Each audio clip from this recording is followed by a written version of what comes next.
Pay special attention to this particular set of stage directions. Look at how it describes the exterior and interior setting. How do these details help you visualize this setting? Let's talk about foreshadowing. There is a many-colored scarf hanging from a nail. Mr. Frank takes it, putting it around his neck.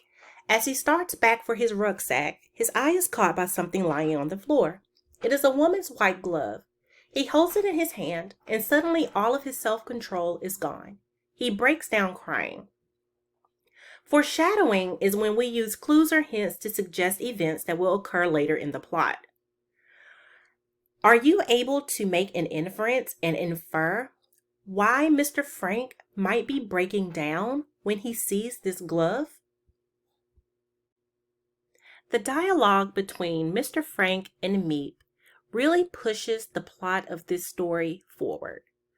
Where it starts, Mr. Frank, I can't stay in Amsterdam, at this point here. It's apparent that Mr. Frank and Meep must know each other and have shared experiences in the past. But what clues or hints at what happened to Mr. Frank and Meep?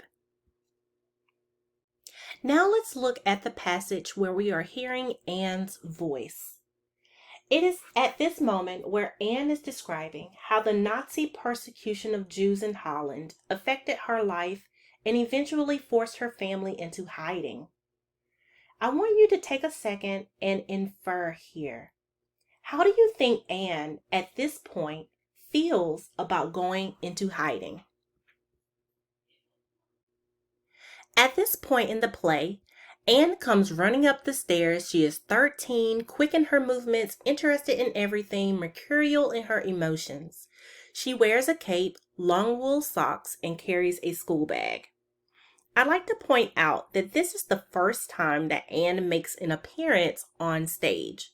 And although she has not yet uttered a single word, the stage directions in this case provide a good sense of her character. So what do you know about Anne? Much can be inferred by this exchange between Mrs. Frank and Mr. Frank. What can you infer about Mr. Frank and Mrs. Frank from this exchange? And then one more look at how dialogue can push the plot of a story forward. Let's look at the statement made by Mr. Kraler here.